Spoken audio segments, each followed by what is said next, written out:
c'est trop bien de passer qu'il est un petit peu comment on le touche et tout, mais c'est drôle. J'ai trouvé ça bien, c'était une expérience nouvelle.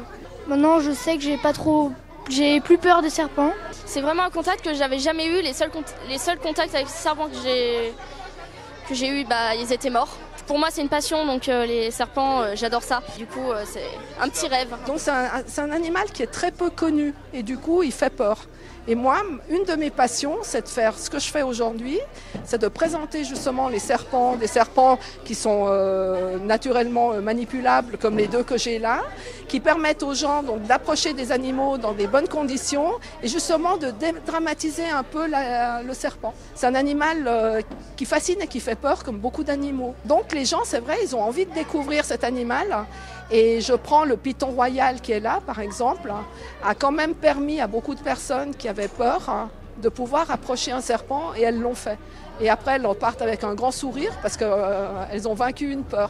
Alors, je ne parle pas de phobie, parce que la phobie, c'est irrécupérable. Une personne qui est vraiment phobique, c'est vraiment très difficile. Par contre, une personne qui a juste peur, parce qu'elle ne connaît pas, elle ne sait pas ce que c'est, ça se passe bien. Les enfants sont intéressés par comment il s'appelle, quel âge il a, et est-ce que c'est une fille ou un garçon? Comme un chien ou un chat. Pour l'enfant, le serpent est un animal comme les autres.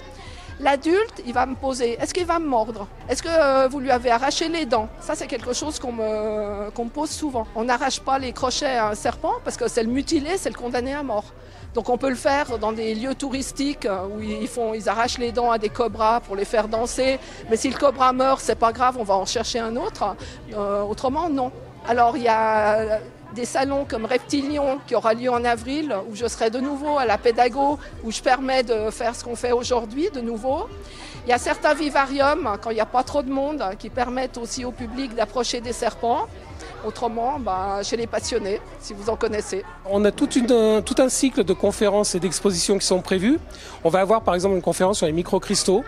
On va avoir une dame qui va nous présenter des cyanotypes, c'est-à-dire des œuvres d'art faites à partir de plantes posées sur des papiers et ça laisse l'ombre en fait, c'est assez sympa.